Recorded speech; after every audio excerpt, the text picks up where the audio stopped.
Hola, soy la docente Cintia Silva y en esta oportunidad nos toca abordar el tema de la protección frente a la violencia obstétrica, pero desde el ámbito penal. Y para ello vamos a abordar en esta sesión la afectación de los bienes jurídicos que protegen la autonomía reproductiva. Según han venido ustedes trabajando en el marco de este curso, han venido también abordando los distintos aspectos de la violencia obstétrica, de las afectaciones en general a los derechos que están comprendidos dentro de la noción de autonomía reproductiva. En ese sentido, ya vamos a recuperar algunos de esos elementos que han ido tratando y vamos a verlos desde la perspectiva penal. Es muy importante que de entrada nos centremos como profesionales especialistas en derecho penal o con interés en conocer el ámbito penal respecto de cuál es la relación de estos derechos, ¿no?, con el derecho penal. En principio es importante mencionar cómo es que entendemos el derecho en un Estado constitucional de derecho como es el nuestro, por lo menos desde nuestra Constitución, ¿no?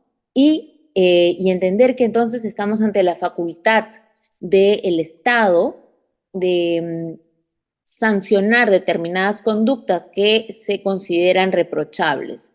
En un tiempo en el que la soberanía era del rey, ¿no? Pues la voluntad política también se reducía a ello y entonces las conductas inapropiadas, las conductas pues que eran sancionables, podrían ser propios de su capricho. Estamos, como ya había dicho, en un Estado constitucional de derecho y entonces es la Constitución la que rige nuestro ordenamiento jurídico y también la vida en sociedad, ¿no?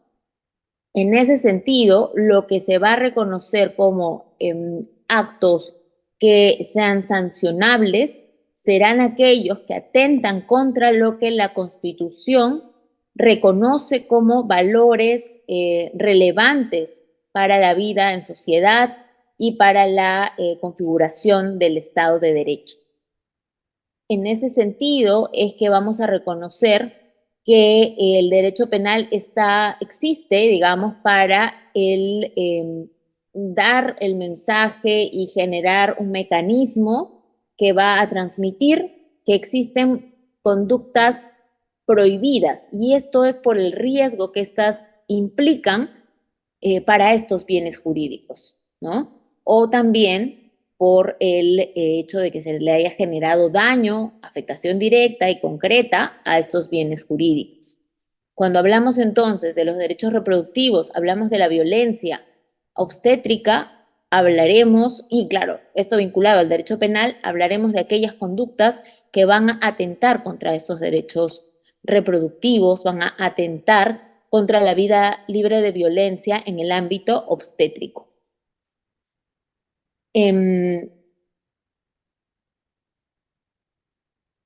Importante mencionar que entonces en el caso de los derechos reproductivos, vamos a hablar del límite del derecho penal a lo que esté reconocido como derecho reproductivo, ¿no? Ya vamos a ver cuáles son estos y que estos tienen que tener una validez constitucional, reconocimiento en cuanto a una validez constitucional, y esto no quiere decir únicamente lo que esté expresamente reconocido en la Constitución, que como estamos viendo en el PPT, tenemos derechos reproductivos reconocidos en el marco de la Política Nacional de Población, artículo 6 de la Constitución, que tiene como objeto difundir y promover la paternidad y maternidad responsables, ¿no?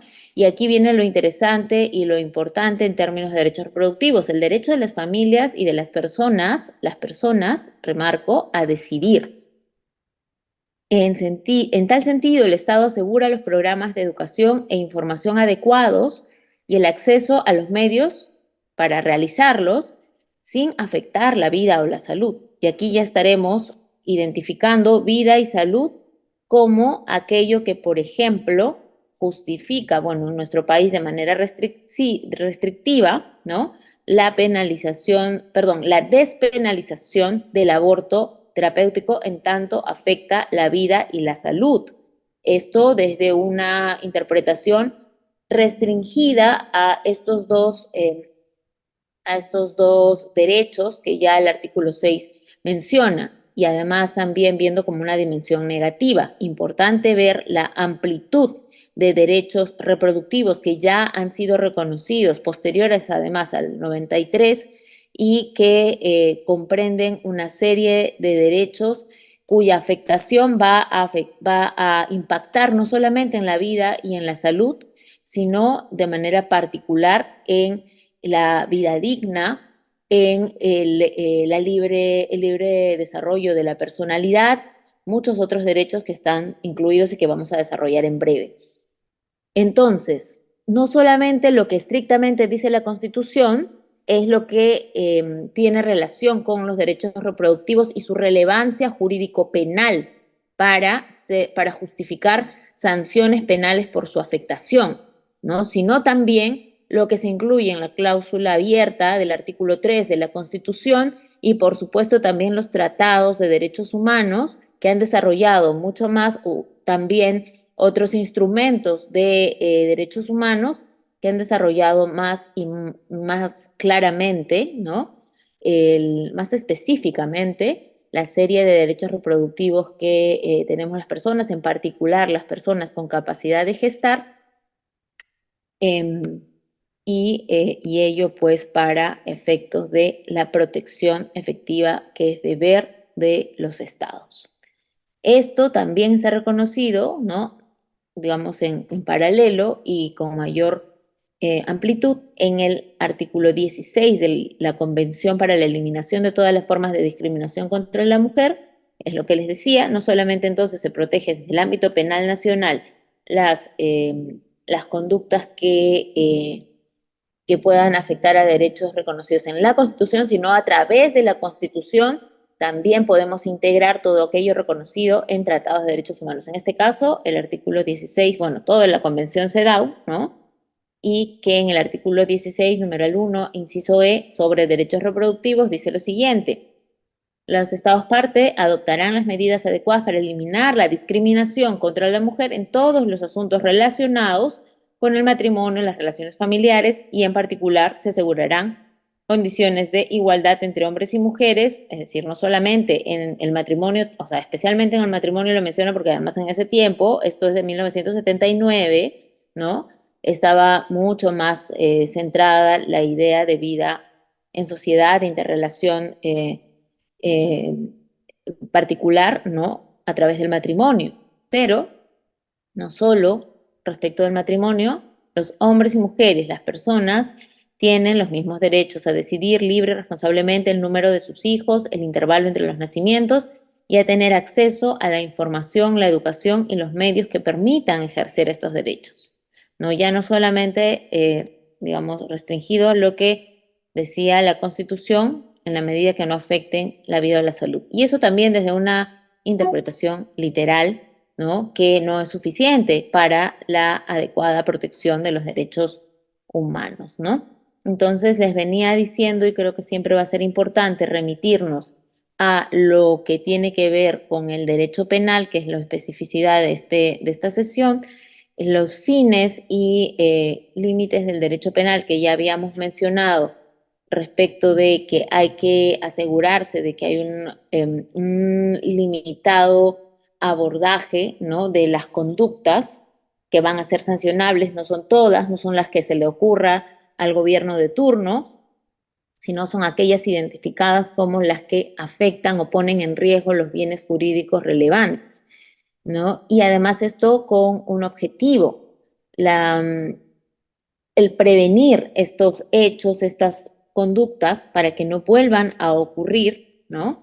Creo que eso también es necesario de verlo y también que se dé un mensaje a la sociedad en cuanto a la eh, reprochabilidad de estas conductas, ¿no? Cuando hablamos entonces de conductas que afectan derechos de las mujeres, esto se hace pues más necesario. Y esto lo vemos también, lo podemos relacionar con los pronunciamientos de instancias internacionales y ahora también tribunales nacionales respecto de la debida diligencia reforzada. Si bien todos los derechos humanos merecen protección del Estado, ¿no?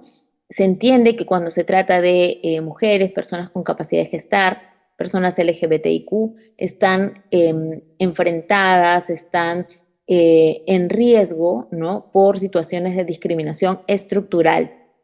Es decir, que no son situaciones aisladas de vulneración de derechos humanos. Esta situación de discriminación estructural refuerza, muchas veces permite y legitima actos de violencia o discriminación contra estas personas. Entre ellas, las que tienen que ver con los roles que se entienden son la obligación de realizar en su vida determinadas personas, ¿no? Por ejemplo, las personas con capacidad de gestar, ¿no? Si tienen capacidad de gestar, entonces deben, eh, si están embarazadas, deben parir, ¿no? Y deben ejercer además el cuidado que se vincula, se relaciona de manera extendida, ¿no? A un rol de cuidados que es exclusivamente encargado y esperado de la persona que parió, ¿no? De la persona que se identifica como la madre. Entonces, todo esto tiene que ser muy bien identificado y reconocido en el marco de la evaluación de algún caso de afectación de índole penal de los derechos reproductivos y en particular cuando se trata de actos de violencia reproductiva. No se pueden normalizar, pero sí se normalizarían porque es parte de los patrones socioculturales discriminatorios que las personas con capacidad de gestar sufren. Entonces, no es nada extraño que quien ejerce la violencia reproductiva esté pues pensando que su conducta es normal, entre comillas, ¿no? Es común y debe ser pues pasada por alto, ¿no? Si bien sabe que es ofensiva, pues no considera que pueda haber alguna consecuencia penal por ello, ¿no? Por ejemplo, creo que es importante entonces vincular esta ya detección o alerta acerca de estas conductas normalizadas, ¿no? En relación a la afectación de bienes jurídicos. No se puede entonces pasar por alto o eludir una sanción penal que correspondería a la afectación de estos derechos reproductivos o a los derechos de una mujer, de una persona con capacidad de gestar en el marco de una violencia obstétrica, no se la puede pasar por alto porque estaríamos hablando de atentados, ¿no? Contra derechos eh, fundamentales, ¿no?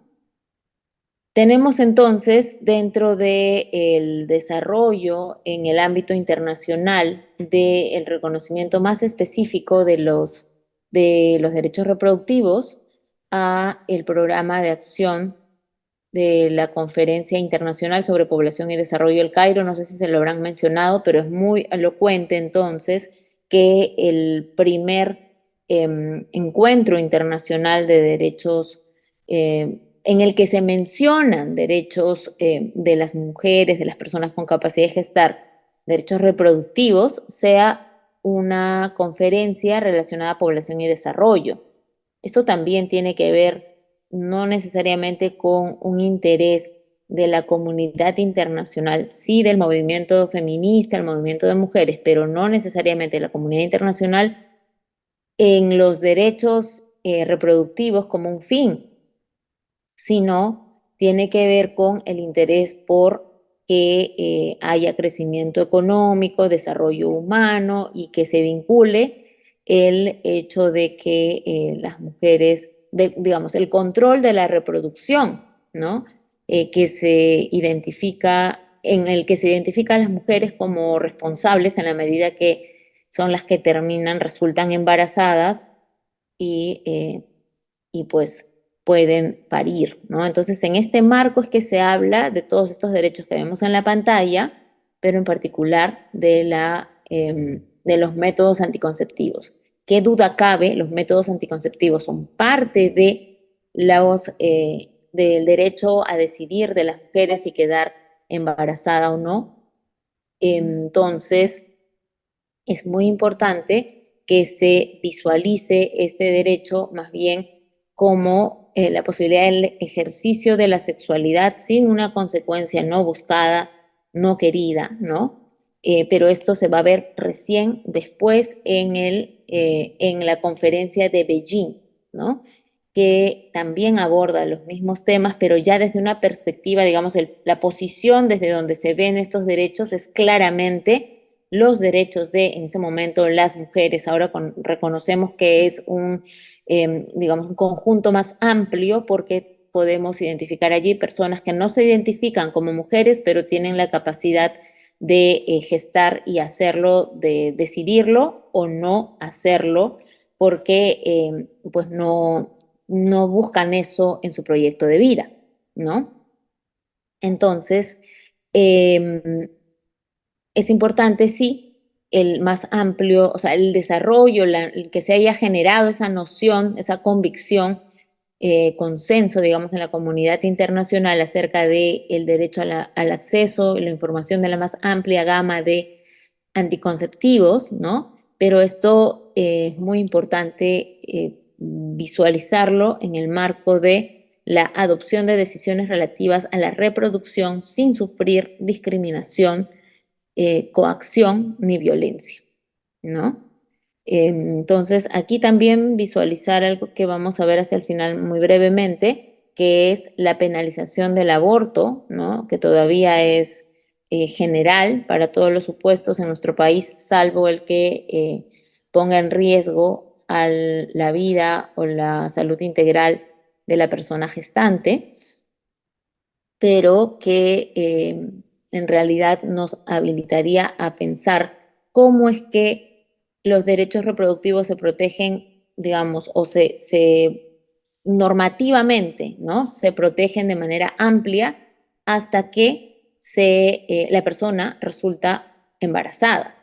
Allí hay solamente, digamos, un ámbito en el que se protege, que es el que deba llevar a término ese embarazo y parir, ¿no?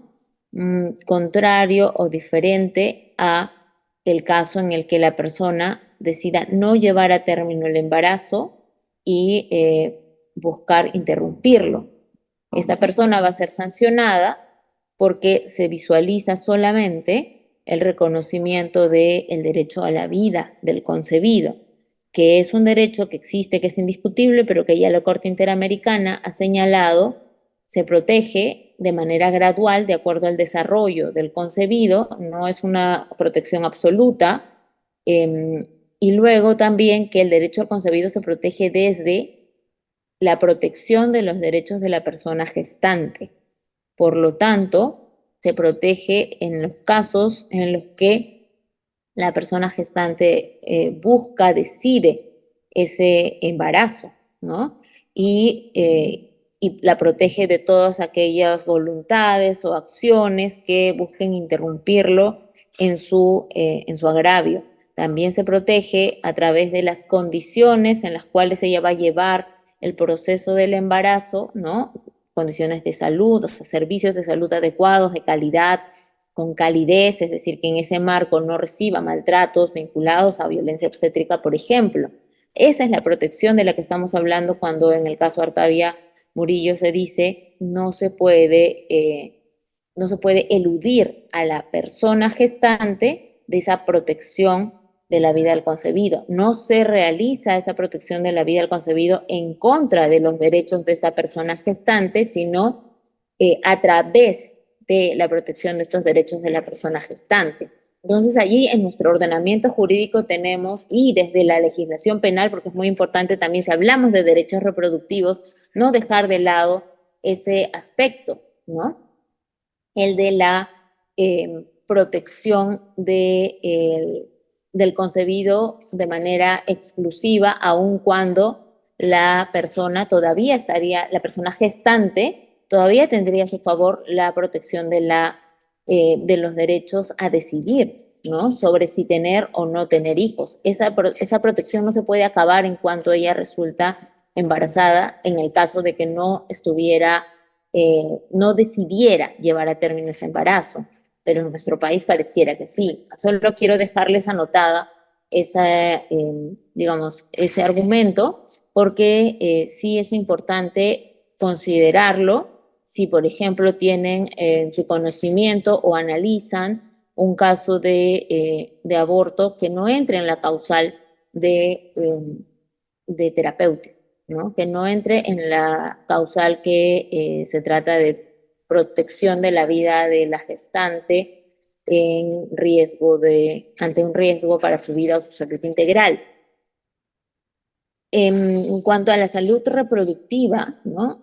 Se trata de un estado general de bienestar físico, mental, social y no de una mera ausencia de enfermedades. Eso también es algo muy importante de tomar en cuenta para el ámbito de la sanción penal. No solamente pues generar una afectación que lleve a una situación de pérdida de la salud, ¿no? De la persona, o sea, digamos, algún atentado que genere una lesión a la salud, al cuerpo, ¿no? De la persona, una lesión, sino más bien lo que se busca es la realización plena de estas enfermedades, perdón, la realización plena de la salud de la persona en términos positivos también. Entonces, una sanción penal puede también configurarse cuando el atentado contra el derecho reproductivo no necesariamente genere una lesión física, una lesión psicológica, ¿no? O una enfermedad o dolencia, sino solamente por el hecho de haber impedido la realización de estos derechos en determinados casos que vamos a ir identificando. También hay que poner de relieve la capacidad de disfrutar de una vida sexual satisfactoria y sin riesgos, ¿no? Y de procrear y la libertad para decidir hacerlo o no hacerlo, cuándo y con qué frecuencia, no solamente respecto de la reproducción, ¿no? Sino cómo es que se puede pues llevar a cabo dentro de una vida plena, ¿no? La vida sexual satisfactoria y sin riesgos, ¿no? Esto se puede poner de relieve también cuando se trata de actos de violencia obstétrica que estigmatizan a las personas que se encuentran en situación de gestación por el hecho de que estarían embarazadas a consecuencia del ejercicio de una vida sexual, ¿no? Esto también muchas veces es cuestionado a las personas que son pacientes, ¿no? Del servicio obstétrico, y no es de recibo porque estarían en pleno ejercicio, a veces ni siquiera pleno, ¿no? Simplemente en ejercicio de sus derechos. Cuando se trata, peor aún, de actos de violencia sexual, de violaciones sexuales, de las cuales han resultado embarazos y por ello terminan en los servicios obstétricos, pues es mucho peor aún digamos, esta violencia generada por la persona que atiende, ¿no? Y entonces hay que analizar allí cómo es que estos ataques provienen de estereotipos de género que además afectan o buscan impedir muchas veces la vida sexual plena y satisfactoria, ¿no? Sin riesgos. Esto también porque muchas veces se restringe posterior a la atención del parto, ¿no? Se restringe la vida sexual, o ese es el mensaje que se quiere transmitir, ¿no? En la atención de estas personas en servicios obstétricos. La relación con otros derechos de la Constitución peruana para identificar que no solamente el derecho reproductivo propiamente está afectado con la violencia obstétrica, es la dignidad personal, el derecho a la vida, evidentemente, no por alguna mala praxis, pero que esté que nazca del dolo, ¿no? De la conciencia, voluntad de dañar o de impedir el acceso a un servicio de salud, ¿no? En el marco de la atención al embarazo o al parto, ¿no? Que de eso resulte el atentado contra el derecho a la vida, del mismo modo con la integridad personal, ¿no? O con el derecho a la salud. Entonces podemos encontrar estos atentados contra estos derechos a través de o a partir del ejercicio de prácticas discriminatorias o de prácticas que constituyan violencia obstétrica propiamente.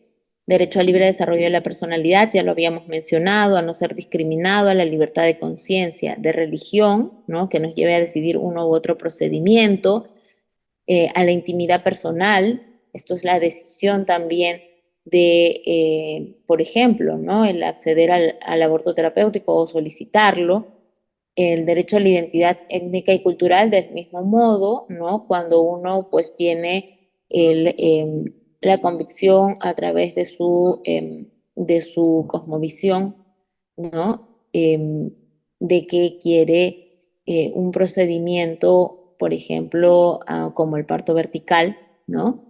Y esto no puede ser restringido ni impedido, no puede ser la persona obligada a someterse a un procedimiento distinto o por lo menos que no haya sido intentado de realizar con las condiciones que tenga el centro de salud, ¿no? No es de recibo que no se atienda o que se invisibilice, que se deniegue de plano solicitudes para una atención adecuada del caso de KL, ¿no? En el que se le determinó que llevaba un feto anencefálico y que el nacimiento, o sea, llevar a término este embarazo, le iba a generar impactos en la salud mental, impactos graves, difíciles de superar, pues ello fue visto por el Comité de Derechos Humanos de Naciones Unidas y se determinó que el obligarla a llevar a término el embarazo, el obligarla a parir y a lactar a una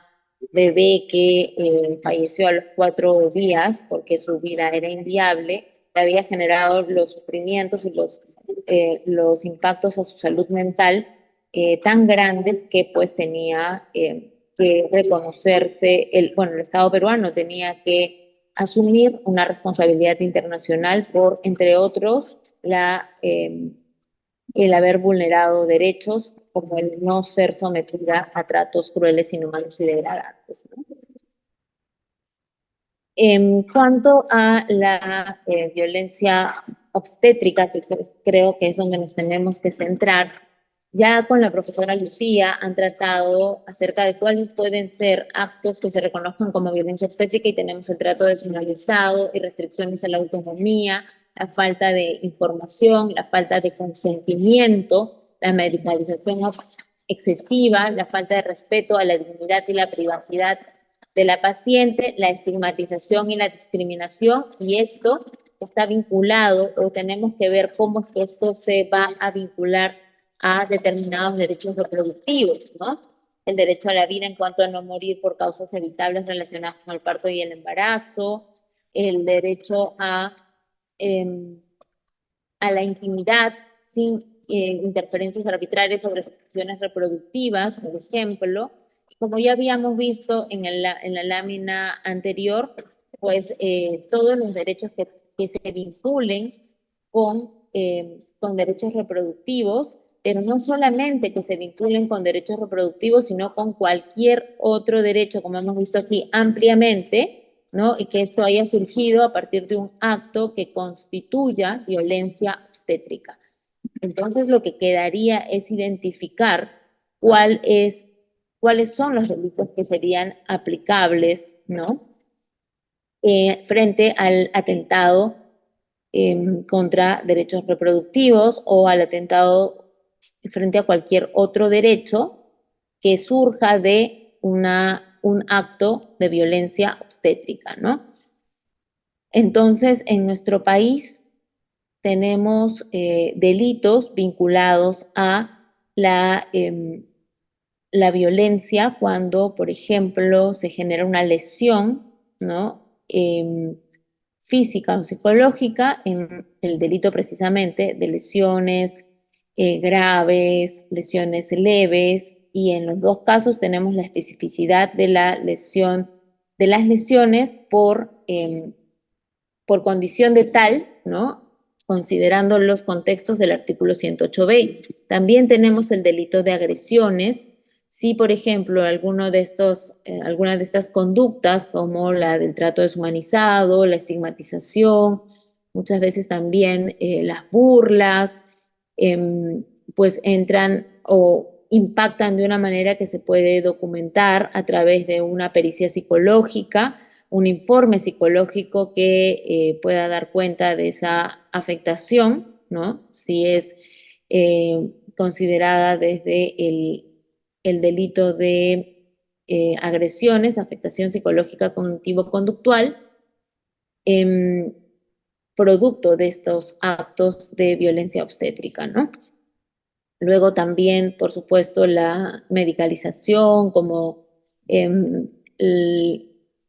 maniobras supuestamente justificadas. Si no lo son, tendrían que ser justificadas médicamente y contar con el consentimiento de la persona atendida, porque de lo contrario estaría atentándose directamente contra la vida, el cuerpo o la salud, ¿no? Y tenemos allí, por ejemplo, los casos de esterilización forzada. Cómo es que la falta de consentimiento ha afectado el derecho de las mujeres a una autonomía reproductiva, ¿no?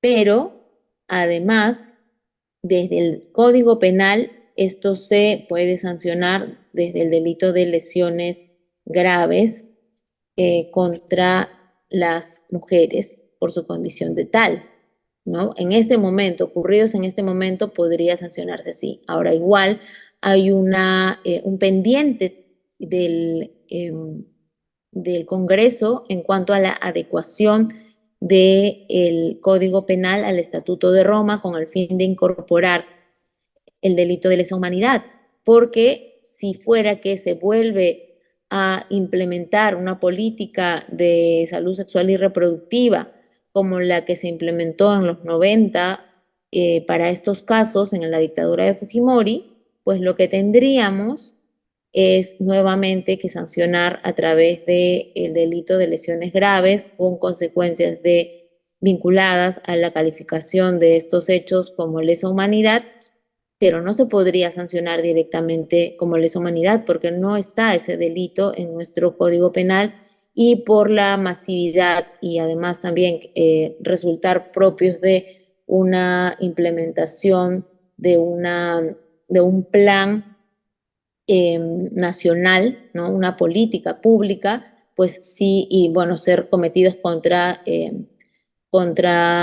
población civil, en este caso las mujeres, las personas con capacidad de gestar sin su consentimiento, pues estaríamos hablando de lesa humanidad, ¿no? Entonces también allí hay una consecuencia directa en cómo es que se podrían sancionar estos delitos. No sería imposible, pero también tendría que hacerse como lo que se está haciendo respecto a los casos de los 90, ¿no?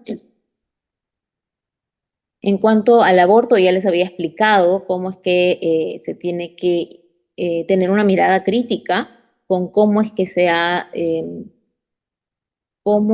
está abordando desde nuestro ordenamiento jurídico la sanción del aborto, ¿no? El aborto respecto de la protección de la vida, que tiene que también tener en consideración en la medida que el Estado constitucional de derecho vela por los derechos de todas las personas, y en este caso las personas naturales que tienen derechos plenos, y los concebidos que son sujetos de derechos diferenciados y, como he dicho, con una existencia vinculada a la voluntad de la persona que le gesta, ¿no? Es decir, son vidas que están dependientes, son vidas dependientes, ¿no? Que es como lo ha reconocido también el ordenamiento jurídico español, y en esa línea ha desarrollado también la sentencia del caso Artavia Murillo. Entonces se defiende, se protege la vida del concebido a través de los derechos de la persona gestante y no en contra de ella, ¿no? Entonces, es cuestionable que se mantenga todavía vigente, ¿no? Un ordenamiento sancionatorio de el ejercicio legítimo de un derecho, que sería la autonomía reproductiva, ¿no? Y en ese marco también hay situaciones de violencia obstétrica. Creo que la más resaltante de los últimos tiempos es una que acaba de entrar al Comité CEDAW, y esperaremos la decisión del Comité CEDAW, pero podemos ver allí como en el caso Diana Aleman, pues la violencia obstétrica que ocurrió en su agravio en el marco de un aborto por el que llegó al hospital, ¿no? Fue tan grande que terminó suicidándose, lanzándose de un piso superior del hospital, ¿no? Esto es de analizar profundamente en cuanto a las circunstancias en las que esta muerte ocurrió y cómo es que el propio aborto y la regulación vinculada al cumplimiento de la sanción penal del aborto, que como he dicho es cuestionable, pues lleva a estas consecuencias graves, como dije, que no solamente tienen que ver con el derecho reproductivo propiamente, sino con la vida, con la integridad física, psicológica. Entonces es muy importante ver también estos delitos ampliamente y desde las dos perspectivas, ¿no? Tanto cuando se van a aplicar en favor o, mejor dicho, en protección penal de los derechos reproductivos o vinculados a los derechos reproductivos, como también una perspectiva crítica respecto de cómo es que el derecho penal tiene una posición en los casos de penalización del aborto restrictiva en relación al ejercicio legítimo del derecho a decidir no tener hijos en cuanto ya la persona con capacidad de gestar esté efectivamente en situación de embarazo.